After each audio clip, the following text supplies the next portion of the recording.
En la tentación yo sé, Él me sostendrá. No podría estar de pie en la oscuridad, pues mi amor muy frágil es. Él me sostendrá, Él me sostendrá, Él me sostendrá, pues me ama el Salvador, Él me sostendrá.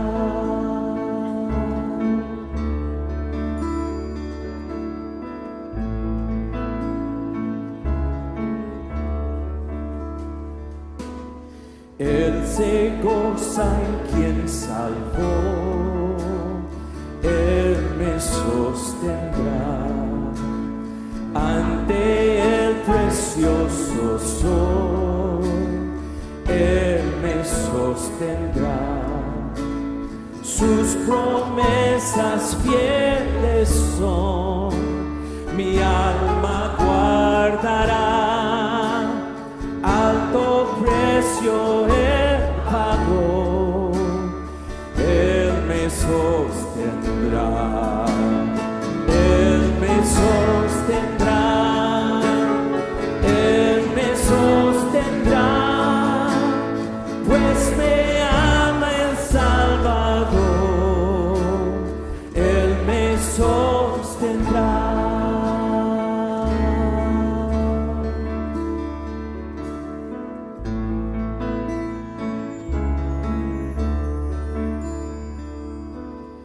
Él sufrió y por mí murió, Él me sostendrá. La justicia Él cumplió, Él me sostendrá. Vida eterna tengo en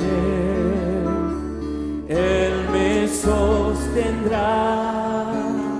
Hasta que le pueda ver, Él me sostendrá, Él me sostendrá, Él me sostendrá, pues me ama el Salvador, Él me sostendrá, Él me sostendrá.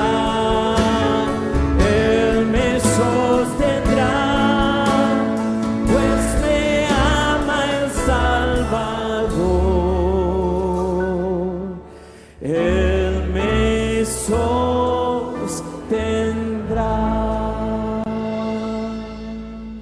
Amén.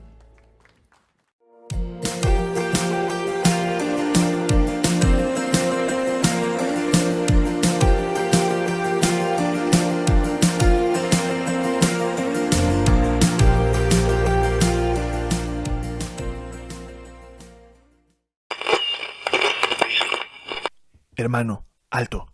Sí, tú. Si debes salir de casa, usa cubrebocas. Colócalo y retíralo tocando únicamente las cintas elásticas. Debe cubrir totalmente nariz y boca. Lávate las manos antes y después de usarlo. Si lo has colocado en cabeza o cuello o alguna superficie o está humedecido, mejor usa uno nuevo. Hermano, si debes salir de casa, usa cubrebocas. Hermano, alto. Si debes salir de casa, mantén distancia con las demás personas. Guarda una distancia de por lo menos 2 metros. Así evitarás posibles contagios. Si quieres saludar, evita dar la mano y no te quites el cubrebocas. Por ahora solo podemos saludarnos de lejos. Hermano, si debes salir de casa, mantén distancia.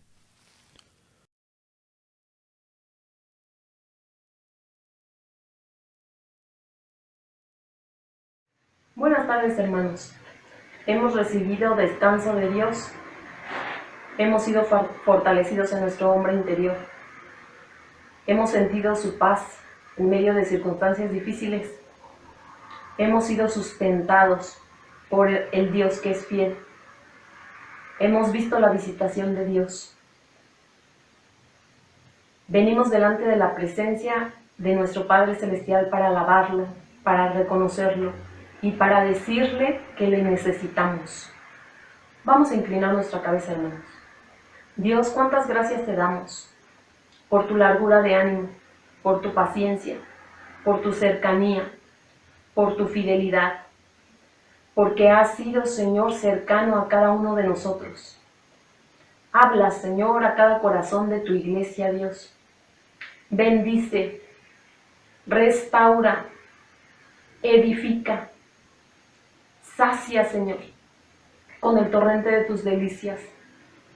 Inquieta nuestros corazones, Señor, a volvernos a ti, a reconocer tu señorío, Dios, a vivir para ti, Señor.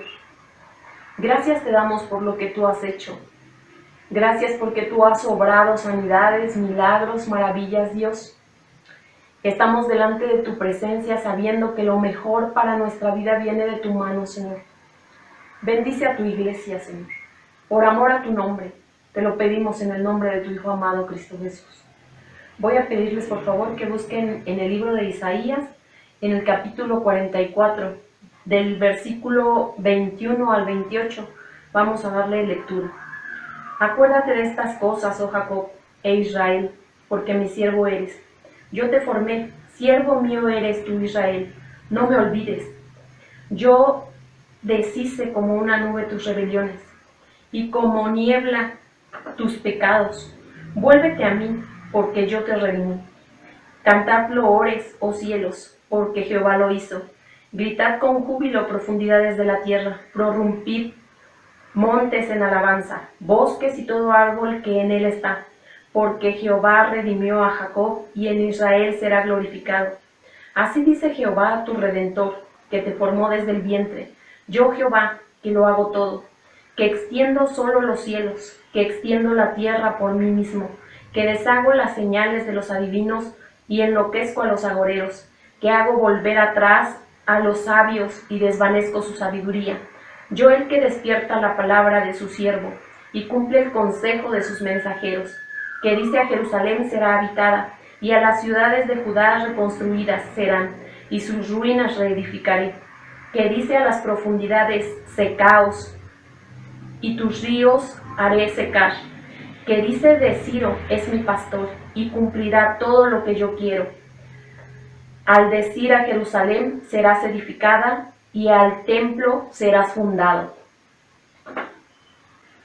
No olvidemos todo lo que Dios ha hecho por nosotros, cómo ha pagado el precio, cómo nos ha redimido, cómo ha limpiado nuestras vestiduras, cómo nos ha saciado. Acordémonos de todo lo que Él ha hecho, de cómo nos amó. Y podemos entonar este himno, este canto que dice, aquel que nos amó. Aquel que nos amó, testigo fiel, exaltaré al que es príncipe y fin, al gran yo soy, adoraré a aquel que nos amó, testigo fiel, exaltaré al que es príncipe y fin, al gran yo soy, adoraré a Jesús mi Señor, resplandor de la gloria de Dios. A Jesús mi gran Rey, alabanza y honra daré. Aquel que nos amó, testigo fiel, exaltaré al que es príncipe y fin, al gran yo soy, adoraré a Jesús mi Señor, resplandor de la gloria de Dios. A Jesús mi gran Rey, alabanza y honra daré. A Jesús mi Señor, resplandor de la gloria de Dios. Jesús mi gran Rey, alabanza y honra daré. Siempre te cantaré, siempre te adoraré, siempre te cantaré, siempre te adoraré. A Jesús mi Señor, resplandor de la gloria de Dios. A Jesús mi gran Rey, alabanza y honra daré. A Jesús mi Señor, resplandor de la gloria de Dios. A Jesús mi gran Rey, alabanza y honra daré. Alabanza y honra daré. Alabanza y honra daré.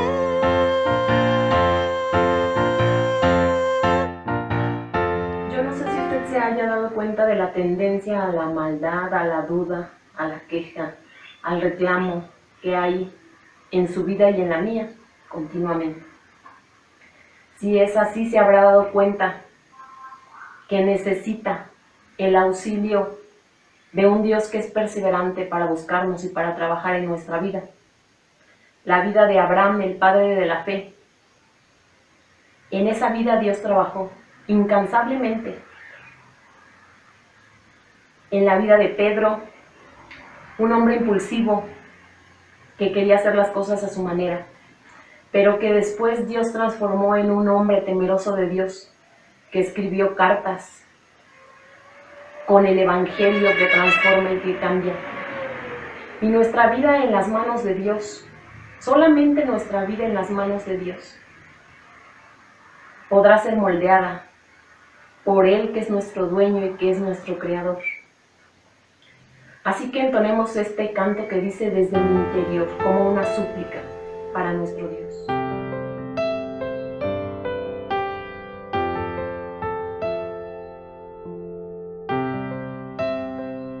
Mil veces te fallé, mas tú fuiste fiel.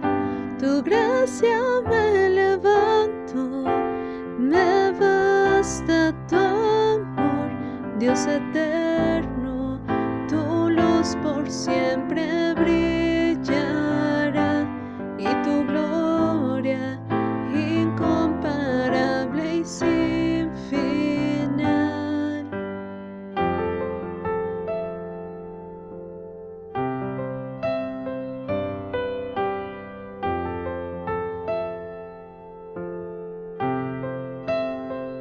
Señor, tu voluntad permanecerá. En ti me quiero perder en adoración, Dios eterno. Tu luz por siempre brillará y tu gloria incomparable y sin final. De mi corazón te doy el control, consume todo mi interior, Dios. Justicia y amor me abrazan, Señor. Te amo desde mi interior.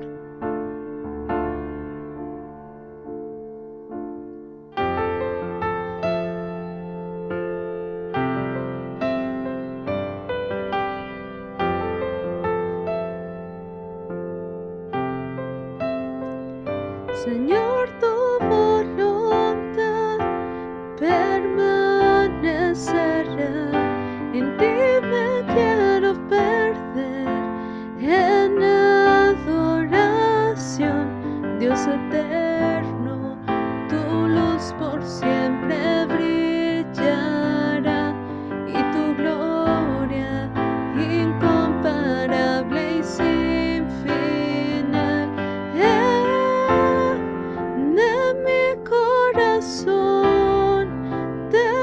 doy el control, consume todo mi interior. Dios, justicia y amor me abrazan, Señor. Te amo desde mi interior.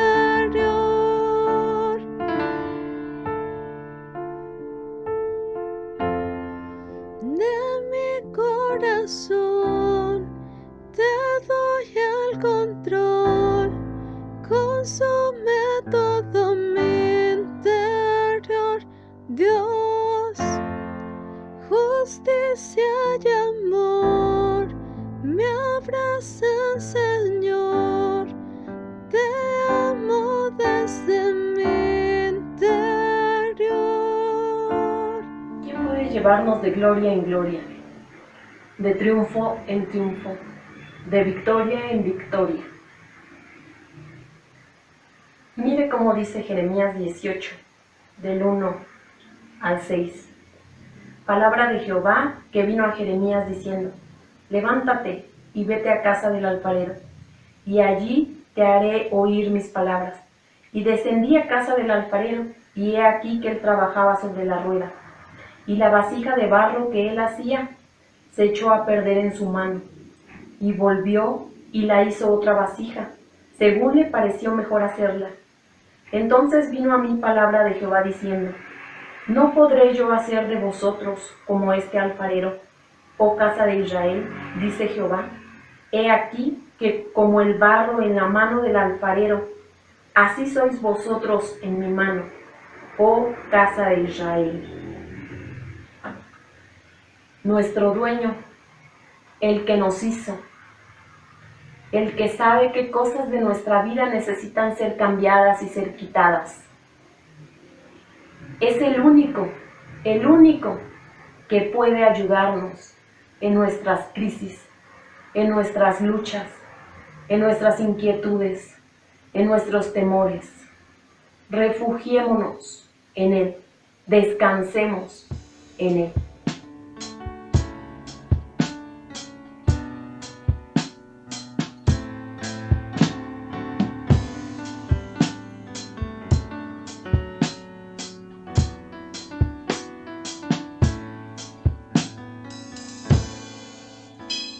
De gloria en gloria te veo, cuanto más te conozco, quiero saber más de ti.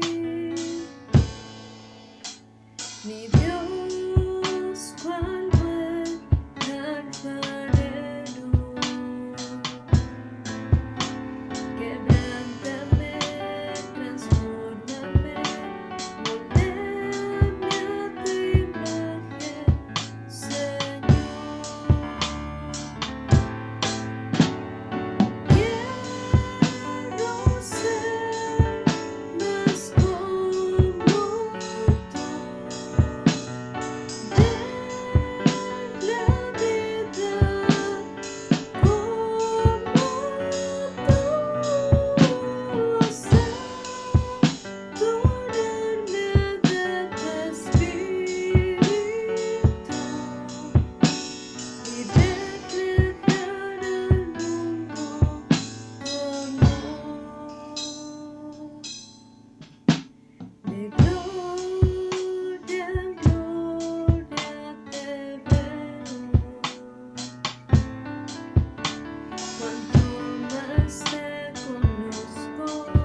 paso a nuestro hermano Jafet, quien trae la palabra en esta tarde. Que Dios les bendiga, hermanos.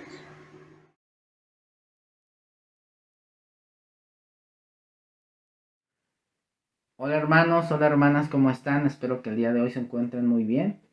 Vamos a seguir con nuestro estudio de la carta de Romanos y vamos a leer Romanos 4, 1 y 2 para comenzar. Vamos a estar considerando desde el versículo 1 al 12, pero vamos a iniciar con estos dos versículos.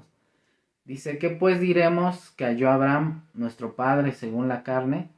Porque si Abraham fue justificado por las obras, tiene de qué gloriarse, pero no para con Dios. Sin duda, una de las características de Dios que más nos llenan de alegría, de seguridad, de esperanza, de paz, es que Dios no cambia, su inmutabilidad. Y esto es algo que se reafirma en esta porción, pues vemos que la manera en la que nuestro Dios ha tratado con el hombre siempre ha sido la misma desde el Antiguo Testamento. Dios ha justificado al hombre no por las obras, sino siempre por medio de la fe. Y esto es algo que Pablo desarrolla en esta porción y que nos lleva, hermanos, a avivar esta esperanza, esta confianza en Dios, pero también nos exhorta a andar como a Él le agrada. Vamos a ver algunos puntos de la justificación en los cuales vamos a ser animados y exhortados en esto. El primer punto es que la justificación, hermanos, que Dios nos da sale de la iniciativa de Dios. Pablo lanza una pregunta. Dice, ¿qué pues diremos que halló Abraham nuestro padre según la carne? Esta palabra de halló quiere decir descubrir. Y parece que Pablo está diciendo que Abraham fue el que descubrió y halló esta justificación. Pero tiene un porqué está diciendo esta palabra. Recordemos que una porción de a los que dirige esta carta tenían un contexto judío. Los judíos normalmente se basaban mucho en su descendencia abrahámica, en la circuncisión, en guardar la ley, para creer que eran merecedores de las bendiciones de Dios. De hecho, los primeros creyentes judíos creían que esa salvación realmente ellos se la merecían. Y Pablo, al desarrollar todo esto, está, digamos que, dejando a cualquier hombre sin ninguna excusa de creer que es merecedor de la gracia de Dios, de la justificación, de la salvación. Además, en ese tiempo, hermanos, ya había escrito la carta de Gálatas, y Gálatas nos habla de un problema que estaba pasando en las iglesias de ese tiempo. Había surgido un grupo llamado los judaizantes, que también tenían un contexto judío, y que ellos decían que para ser salvo no era solamente suficiente confiar en Cristo, sino también era necesario guardar la ley, guardar las obras de la ley. Entonces probablemente Pablo también estaba intentando atacar cualquier idea que hubiese llegado a las iglesias de Roma. Ahora bien, de la misma manera Dios quiere que entendamos que si somos hoy salvos, si hoy somos hijos de Dios, no hubo ninguna obra nuestra que nos hiciera merecedores de eso.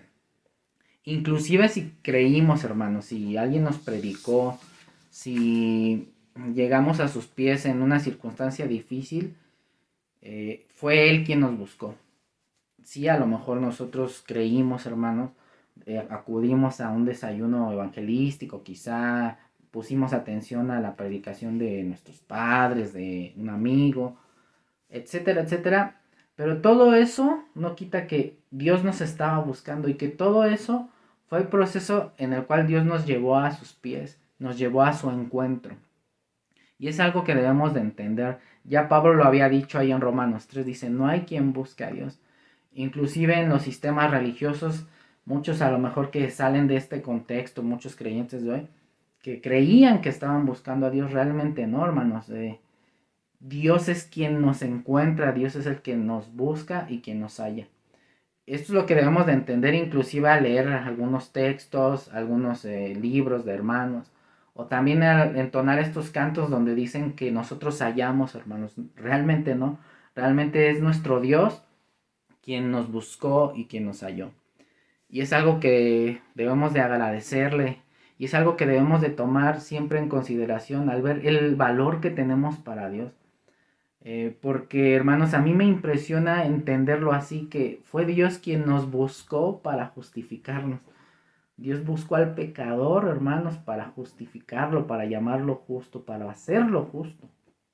Y esa es una bendición, hermanos, que nos debe de llevar al gozo, a la paz, como lo estábamos mencionando al inicio, a la seguridad. Porque, hermanos, si tenemos un Dios que nos buscó para llamarnos justos, no podrá ayudarnos a reflejar esa justicia hoy en donde quiera que estemos, en nuestro contexto, en nuestra cultura, en nuestra escuela, en donde estemos. No podrá ayudarnos con ese pecado con el que estamos luchando día con día. Si valemos tanto para Dios, no podrá estar con nosotros en cualquier situación adversa. Si Dios fue quien nos buscó, hermanos, podemos sentirnos solos, podemos decir que nadie nos ama. Es algo que debemos de considerar con este punto, hermanos. Otro punto, hermanos, es que esta justificación viene a través del paso de la humillación. ¿Qué quiere decir esto? Bueno, como vemos, Pablo empieza a hacer un contraste entre las obras y va a hablar de la gracia de Dios.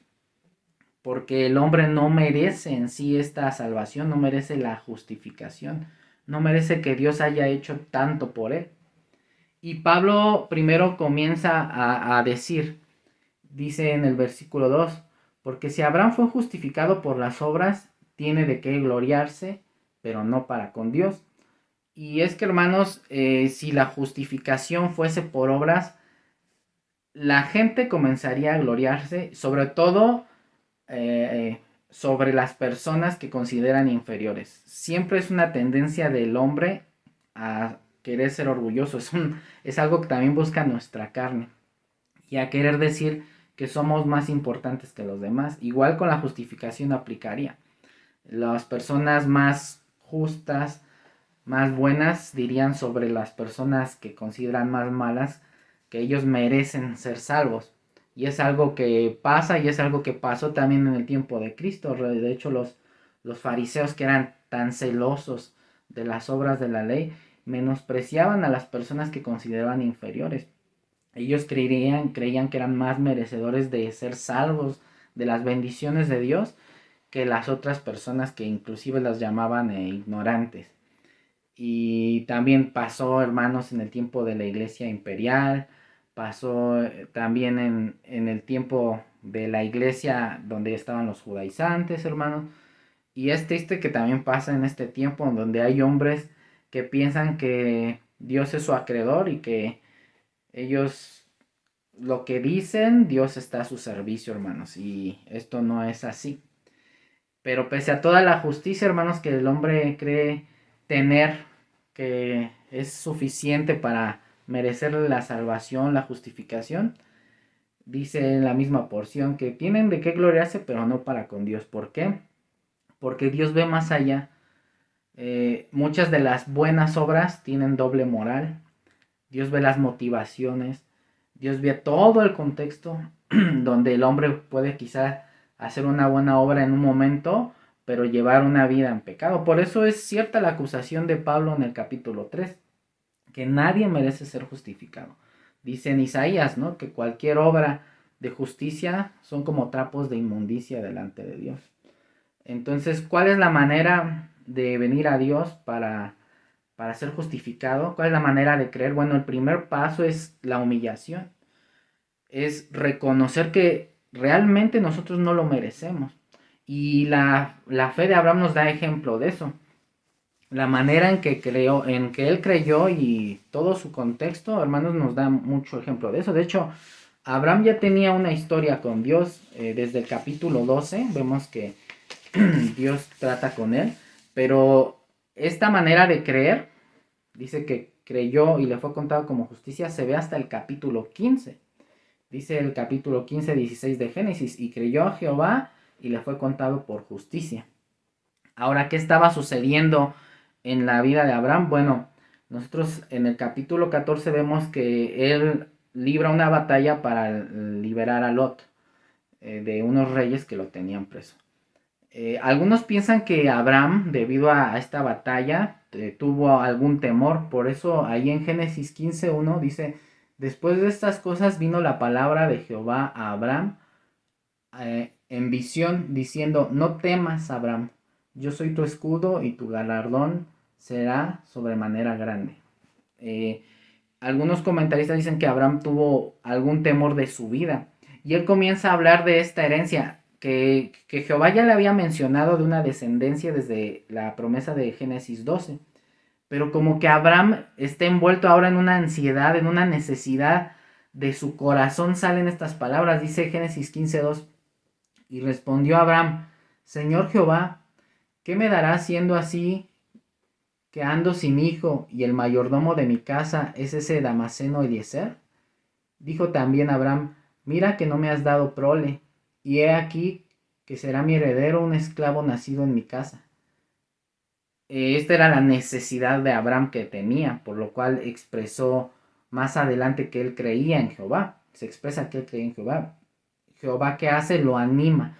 Dice en Génesis 15, 4 y 5: luego vino a él palabra de Jehová diciendo: no te heredará sino un hijo tuyo será el que te heredará. Y lo llevó fuera y le dijo: mira ahora los cielos y cuenta las estrellas, si las puedes contar. Y le dijo: así será tu descendencia. Y es después de esto, hermanos, que en el 15:6 se dice: y creyó a Jehová y le fue contado por justicia.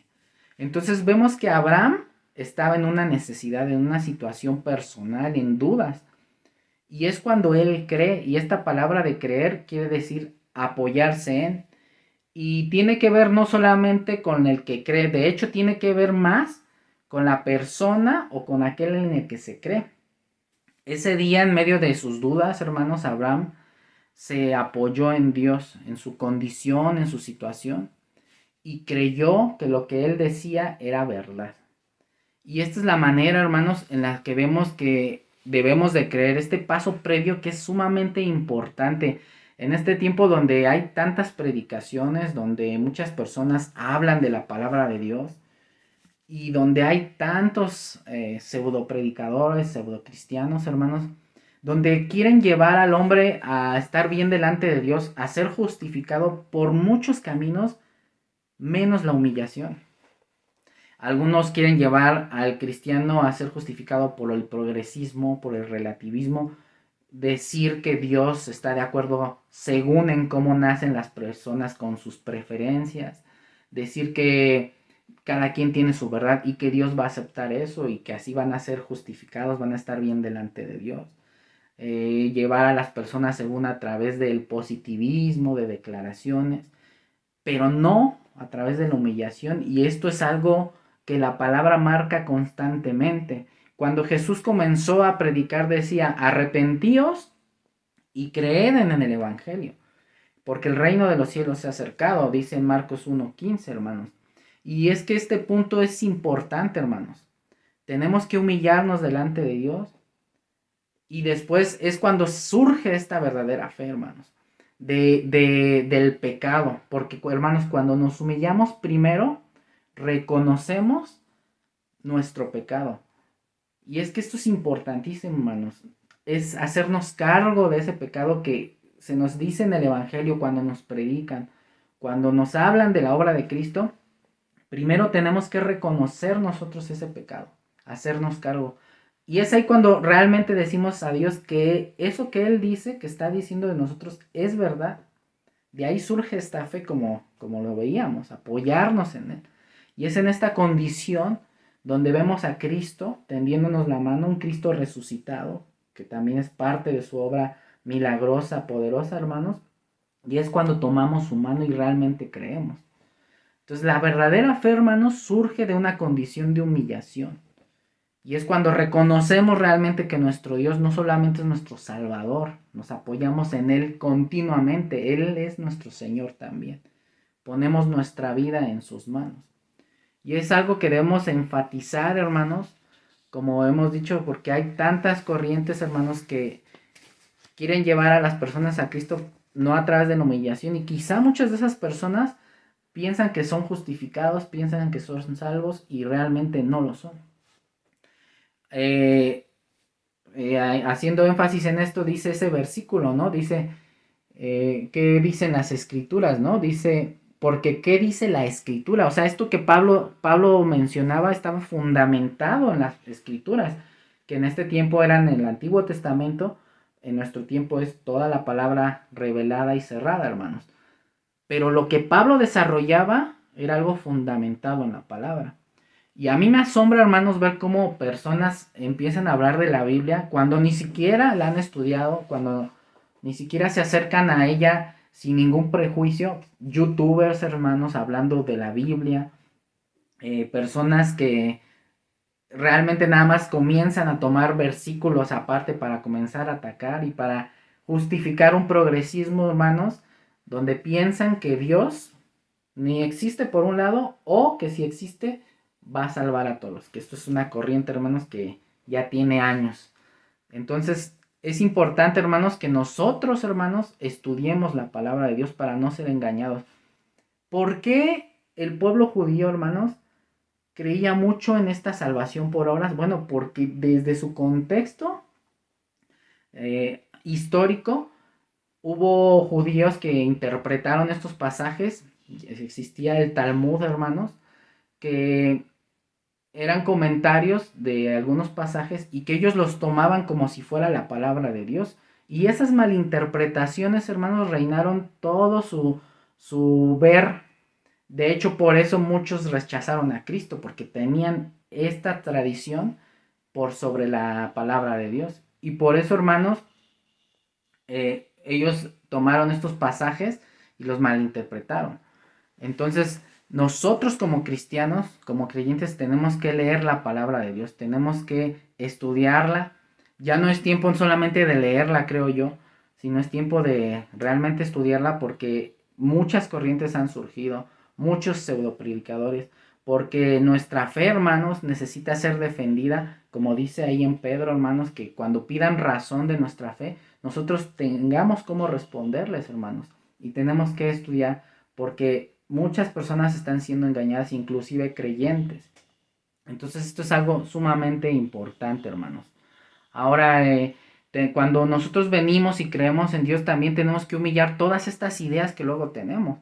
Desde casa, hermanos, hay muchos principios que han gobernado la manera en cómo nos comportamos, la manera en cómo vemos el pecado, si lo reconocemos como tal o como no. Tenemos que venir a Cristo y humillar todo eso. Y es así que podemos realmente creer, apoyarnos en Dios, cambiar nuestras verdades, las verdades que hemos absorbido del mundo, por la verdad de Dios. Esta es la verdadera fe. Ahora, además de esto, vemos que la justificación es una posesión. Dice el versículo 3. Creyó Abraham a Dios y le fue contado por justicia. La palabra contado es un término contable, de contabilidad, vamos a decirlo así, y se refiere a un saldo a favor. Es como una especie de depósito, vamos a verlo como en una tarjeta cuando te depositan, algo así es lo que quiere decir. Esto significa, hermanos, que cuando uno viene a Dios con fe, cuando uno deposita su fe en Cristo, lo que hace Dios es que quita nuestros pecados. Ahorita vamos a ver un poquito más de esto. Y en lugar de eso, en nuestra vida pone como saldo a favor justicia. Nos llama justos. Hermanos, esto es algo increíble. Como ya se ha dicho, es una obra milagrosa de Dios. Y este saldo, hermanos, no es negociable, es intransferible, es personal. Y lo más maravilloso es que es eterno, nunca desaparece. Cuando Dios nos llama justos, hermanos, lo hace para siempre. Es algo increíble que muchas personas no creen, pero es una obra de Dios. Porque Dios es fiel. Realmente es por eso que somos ricos, hermanos, de que, como dice la palabra, son las riquezas de su gracia. No como han malinterpretado los pseudopredicadores, ¿no?, de la prosperidad. No, hermanos, somos ricos por tantas bendiciones que Dios ha hecho en nuestra vida, y la justificación es una de esas grandes bendiciones. Ahora, hermanos, si somos justos, pues usemos, digamos, esta justicia como si fuera un saldo a favor en donde estemos y apliquémoslo a nuestra vida. Si somos justos, hermanos, podemos entrar a la presencia de Dios. Y aprovechemos esto, hermanos. Usemos esto de cierta manera, veámoslo así. Hermanos, tenemos la puerta abierta para entrar continuamente a la presencia de Dios, tener comunión, conocerlo, tener este privilegio, hermanos. Usémoslo. Donde estemos, hermanos, resistamos la tentación. Si somos justos, usemos esto, hermanos, que esta idea, una idea que es una realidad, tengámoslo siempre en mente, hermanos, en medio de la tentación, en medio de esos lugares, hermanos, recordemos que somos justos. Cuando, hermanos, estamos en una boda, en unos 15 años, cuando estamos formados, hermanos, para la tenencia, hermanos, para los trámites de gobierno, recordemos que somos justos. Y no juzguemos, hermanos, a los demás, sino al contrario, entendamos que Dios también sale a buscar a estas personas para llamarlas justas. Ahora, hermanos, la justificación también debe traer descanso a nuestras vidas. Ahí Pablo habla del obrar, habla del salario, dice el 4 y 5 de Romanos 4. Pero al que obra no se le cuenta el salario como gracia, sino como deuda. Mas el que no obra, sino que cree en aquel que justifica al impío, su fe le es contada por justicia. Si la justificación fuese por obras, hermanos, Dios sería una especie de deudor al hombre, lo cual no lo podemos pensar, hermanos, por todo lo que ya ha dicho Pablo y por la realidad. Sin embargo, aquel, hermanos, que deja de obrar, que descansa, que baja los brazos y que cree, es aquel que es contado por justo, hermanos. Y esto debemos de entenderlo, hermanos. Es la medida en la que, hermanos, llegamos a Cristo es por medio de la fe sin obras. Y también es la medida y es la manera en la que debemos de seguir con Dios. Primero, hermanos, tener una relación con Él. Primero la fe. Y, hermanos, no anteponer las obras. ¿A qué me refiero? Porque muchas veces, hermanos, cuando uno es creyente, muchas veces estamos enfocados a lo mejor en servir en las obras más que en tener comunión con Dios, que en servir y pasar tiempo con aquel al que servimos. Cuando a lo mejor entonamos un canto, hermanos, cuando a lo mejor realizamos alguna obra, hermanos, primero es tener esa relación con Dios, esta cercanía con Él, antes que las obras, hermanos. Son importantes las obras, sí, porque reflejan nuestra fe, pero es más importante, hermanos, tener esta relación. Van de la mano, hermanos. El tercer punto es que la justificación trae bienaventuranza. Ahora Pablo va a usar el ejemplo de David. Vamos a leer el versículo 6 al 8. Dice, como también David habla de la bienaventuranza del hombre a quien Dios atribuye justicia sin obras, diciendo, esto realmente se encuentra en el Salmo 32, dice, bienaventurados aquellos cuyas iniquidades son perdonadas y cuyos pecados son cubiertos. Bienaventurado el varón a quien el Señor no inculpa de pecado. Como les decía, Pablo ahora va a usar el ejemplo de David, otra persona que ubicarían fácilmente los que tenían un contexto judío. Y hermanos, realmente David experimentó esta bienaventuranza porque él cometió iniquidades, hermanos. Iniquidades quiere decir violaciones a la ley. Cuando realizó, por ejemplo, el censo, pues de cierta manera estaba tendiendo a la idolatría, hermanos, a poner por encima de Dios sus ejércitos, sus recursos. Cuando pasó lo de Betsabé, que hace poco lo predicaron, hermanos, en el domingo, pues él cayó en adulterio, cayó en falso testimonio, cayó en codicia, hermanos. También él pecó, la palabra pecar quiere decir errar al blanco, pero también tiene que ver con este principio malo interno moral que distorsiona las cosas y que lleva a las personas a cometer ese pecado. Y todo lo que pasó David con lo de Betsabé nos habla de eso. Pero a pesar de, hermanos, de esa situación, David experimentó que estos pecados fueron cubiertos y perdonados. Y al ver estas palabras, probablemente David tenía la idea de esta situación que se desarrolla en Levítico 16, 7 al 10, en la cual, hermanos, se escogían 2 machos cabríos para el día de la expiación. Un macho cabrío servía para el sacrificio, su sangre era derramada, y esta sangre era la que cubría estos pecados, hermanos, delante de Dios. El otro animal que era de sacrificio, este animal era enviado al desierto y representaba que los pecados eran alejados de la presencia de Dios. Y David había experimentado eso, hermanos, había experimentado el perdón, porque también David no solamente nos enseña esto, hermanos, nos enseña que él también se hizo cargo de sus pecados. Esto era representado, hermanos, en los sacrificios. Cuando se realizaban los sacrificios se tenían que poner las manos encima de la víctima y a veces había una confesión de esos pecados. Y, hermanos, esto era que se hacían cargo de los pecados. Los sacerdotes en el día de expiación eran representantes del pueblo, pero en los sacrificios individuales también la persona que llevaba el sacrificio tenía que hacer esto, hermanos. Y eso era hacerse cargo de ese pecado. Era algo importantísimo que era fundamental, porque el pueblo muchas veces comenzó a realizar sacrificios, hacían sacrificios, eran, digamos, cumplidores en eso, pero ya no se hacían cargos del pecado y esto no le agradó a Dios. Por eso ahí está Isaías 1 que les dice: ¿de qué me sirve la multitud de sus sacrificios? Y sus fiestas no las puedo sufrir.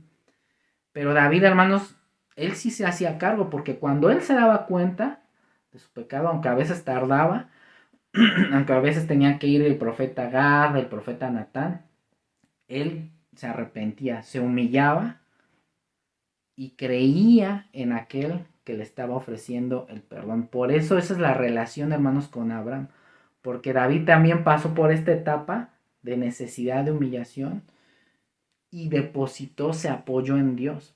Por eso ahí dice que bienaventurado él sentía este gozo a quien Jehová no inculpa de pecado. Y esta palabra de inculpar es la misma que se dice de Abraham cuando fue contada su fe por justicia. Quiere decir que cuando David realizaba estos sacrificios con fe, cuando se humillaba, cuando se hacía cargo de esos pecados, Dios no le tomó en cuenta sus pecados porque él lo hacía con fe. Es aquí la relación. Y por eso, hermanos, el gozo de David. Porque él sabía, él podía seguir teniendo esta relación con Dios. Sabía que tenía un Dios que lo perdonaba. Sí, hermanos, como se está viendo también los domingos, hay consecuencias del pecado. Pero él podía seguir cerca de Dios. A pesar de esas consecuencias, estar cerca de Dios para que Dios también le ayudara con estas consecuencias. Para que él lo fortaleciera y lo ayudara. Y hermanos, si David tenía gozo, hermanos, por esto, ¿cómo deberíamos de estar nosotros? El saber que esta justificación, hermanos, también incluye este perdón, hermanos, que es increíble, la verdad, es una bendición a nuestras vidas. Vamos a leer algunas porciones que son para nosotros, hermanos. Dice Hebreos 10, 12 al 16.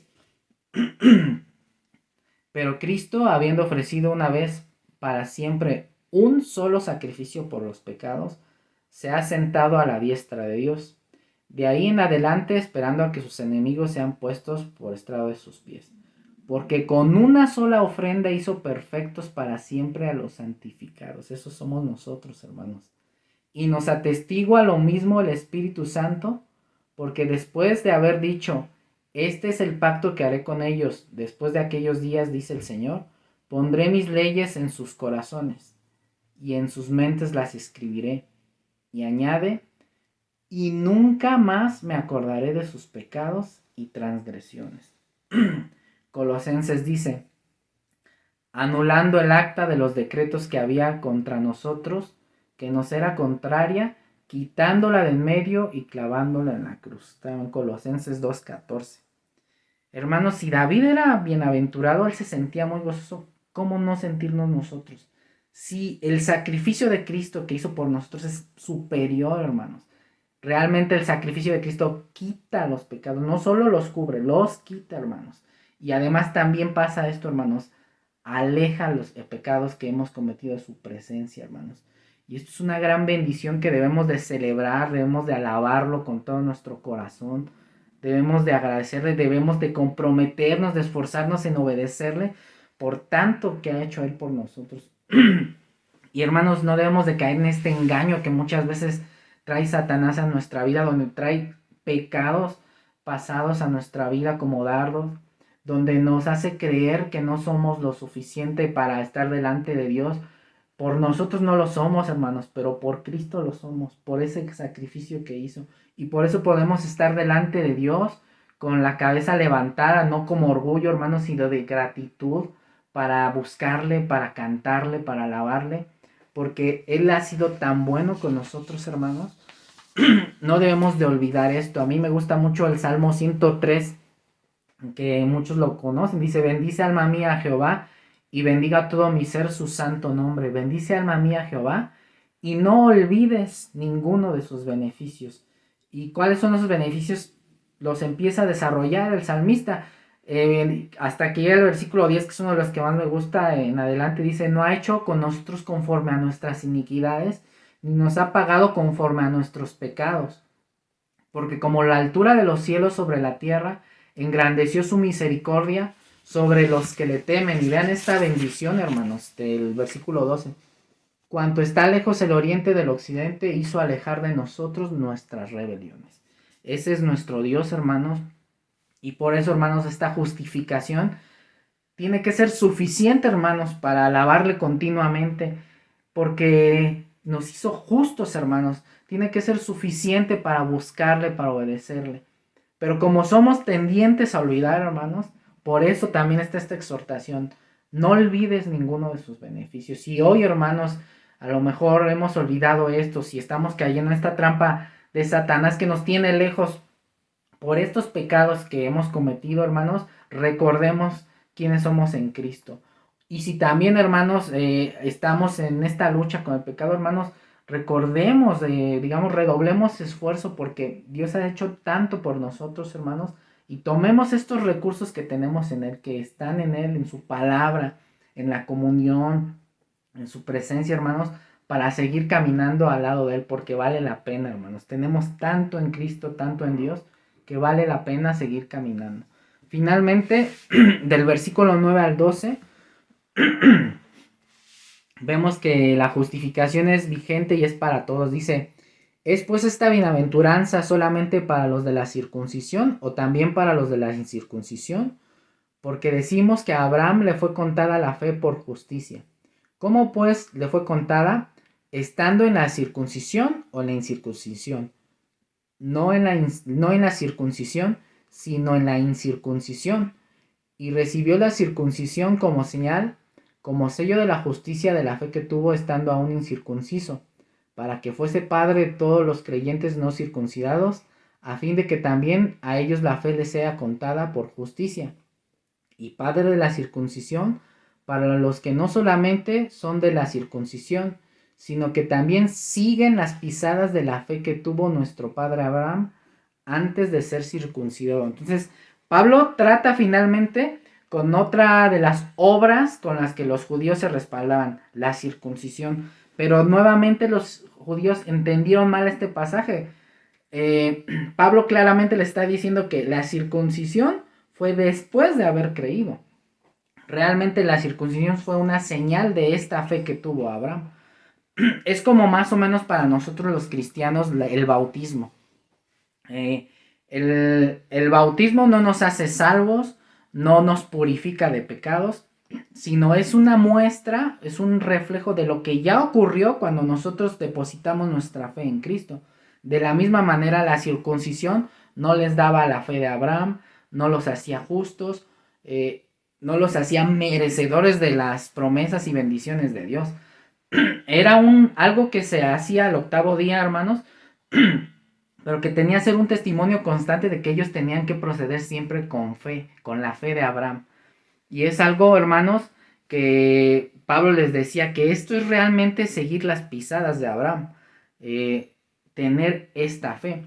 Y ya hablamos, hermanos, que la fe de Abraham inicia de un estado de humillación, pero también tiene 3 características. La fe de Abraham, hermanos, fue volitiva, es decir, salió de su voluntad. Dios sabía que Abraham era alguien que depositó su confianza en él, que se apoyaba en él, al punto que en Génesis 18-19, cuando estaba lo de Sodoma y Gomorra, decía: porque yo sé que mandará a sus hijos y a su casa después de sí, que guarden el camino de Jehová, haciendo justicia y juicio, para que haga venir Jehová sobre Abraham lo que ha hablado acerca de él. Es decir, era alguien que era comprometido con Dios voluntariamente. Él depositó su fe voluntariamente en Dios. Su fe también era relacional, porque Abraham tenía una relación con Dios. A mí me parece, es un versículo increíble, donde Jehová dice en 18:17 de Génesis, y Jehová dijo, ¿encubriré yo a Abraham lo que voy a hacer? Es increíble, hermanos. Imagínense que Dios dijera eso, ¿no? De nosotros, ¿no? Que tuviéramos esta relación tan personal con Él. Su fe de Abraham no solamente era de creyó en Dios y ahí nos vemos, no, tenía una relación. Y también su fe era práctica, como decía el versículo 18-19, él estaba comprometido con Dios, con sus mandatos. Aunque no había ley, hermanos, él obedecía. También Génesis 17:1 dice que Jehová le dice, anda delante de mí, sé perfecto. Es algo que Abraham hacía continuamente. Y para nosotros, hermanos, sabemos que esta justificación sigue vigente, hermanos, gracias a Dios que nos ha alcanzado, gracias a Dios por ese perdón. Pero la enseñanza que aquí nos dice que también Abraham es padre, hermanos, de todos aquellos que depositan su fe en Cristo. Y hermanos, nuestra fe tiene que ser igual en ese sentido. Nosotros tenemos que depositar nuestra fe voluntariamente. Tiene que ser así, hermanos. Hay personas que, como los judíos, creen que van a ser salvos porque el padre es muy cristiano, la mamá, porque vienen de cuna cristiana, y no, hermanos. La salvación, hermanos, es personal y cada uno tenemos que depositar voluntariamente nuestra fe en Dios. Nuestra fe también tiene que ser relacional, hermanos. Cuando nosotros nos convertimos, iniciamos una relación con Cristo. Pero Dios quiere que lo sigamos conociendo, hermanos. En la medida que vamos conociendo más a Dios, hermanos, vamos confiando más en Él, dice un comentarista, ¿no? Dice, la cuestión de una cosa es la fe y la otra la confianza. La confianza es algo que se va desarrollando, hermanos, en la medida que vamos conociendo más a Dios, que va influyendo en que nuestra fe se haga más fuerte, hermanos. Y Dios quiere que lo conozcamos. No quiere que solamente creamos, hermanos, cuando venimos a Él por primera vez y ahí nos vemos. No, hermanos. De hecho, el genuino creyente tiene un hambre de Él que solamente se va a saciar, hermanos, con esos momentos de comunión, cuando estamos en su presencia, cuando lo estamos buscando. Pero también, hermanos, nuestra fe tiene que ser práctica. No solo se tiene que quedar, hermanos, en lo que creemos, sino que, como decía Santiago, ¿no? Que esta fe sea reflejada en nuestras obras, en nuestro estilo de vida, hermanos. Esto es algo que nos enseña, hermanos, también la fe de Abraham. Y, hermanos, como conclusión, hermanos, yo creo que ante todo esto, lo que hemos visto, hermanos, tenemos que alabar y agradecer a Dios por tanto. Yo les repito, hermanos, me quedo con esta situación, hermanos, que para mí es increíble. Nuestro Dios salió a buscarnos para justificarnos, hermanos. Esto es algo, hermanos, una bendición, algo que la verdad es increíble, pero que es una realidad la cual tenemos que agradecer. Nuestro Dios nos ha perdonado, ha alejado nuestros pecados, hermanos, los ha borrado, de manera que podemos alabarle y tener una relación plena con Él, hermanos. Nuestro Dios ha tenido un plan para nuestras vidas desde antes, hermanos, que de llamarnos a su presencia, de encontrarse con nosotros. Es un plan, hermanos, que desde la eternidad, hermanos, Él ya tenía y que ha hecho tanto, hermanos, por nosotros que no nos queda más que alabarle. Así que, hermanos, ¿por qué no cerramos nuestros ojos, hermanos? Y ahí donde quiera que esté, hermanos, alabamos a nuestro Dios y le agradecemos por tantas bendiciones, hermanos, que ha hecho para con nosotros en esta obra maravillosa y milagrosa de la justificación. Señor, te agradecemos, Padre, en esta hora tantas bendiciones, Padre, que quizá, Padre, nuestra mente humana no pueda entender en su totalidad, Señor. Pero queremos hoy, Señor, agradecerte, Padre. Agradecerte porque tú saliste a buscarnos, Señor. Cuando ninguno de nosotros te buscábamos, Señor. Cuando quizá muchos inclusive En las veces que nos predicaban, Padre, nos burlábamos, Señor. No queríamos nada contigo, Señor. Gracias, Padre, porque tú fuiste a nosotros, nos encontraste, nos hallaste, Señor. Y porque has tenido un plan, Padre, que has estado cumpliendo en nuestras vidas. Gracias por tanto, Señor. Gracias por tu bendito perdón, Señor, porque tú has alejado estos pecados de tu presencia, Señor, porque los has borrado, Señor, porque todas esas cosas que nos condenaban, Señor, las has clavado en la cruz, porque nos has llamado tus hijos, nos has adoptado, nos has llamado santos, Señor. Gracias por tanto, Señor. No nos queda más que agradecerte, Padre, agradecerte continuamente, Padre, y Padre, no nos queda también más que obedecerte, anhelar, reflejar, Padre, tu justicia en donde estemos. Señor, ayúdanos a que este compromiso sea real, Padre. Ayúdanos a recordar continuamente esto, como dice el Salmo 103, Padre. A no olvidar ninguno de estos beneficios, Señor. Y si, Padre, por cualquier razón, Padre, nuestra mente comienza a olvidar, Padre, te suplicamos que tú nos sigas recordando, Señor. Que tú nos sigas recordando tantas bendiciones que has hecho en nuestra vida, Señor. Gracias por todo en nombre tuyo. Poderoso, Señor, gracias por tanto. En nombre tuyo, amén. Que el Señor les bendiga, hermanos.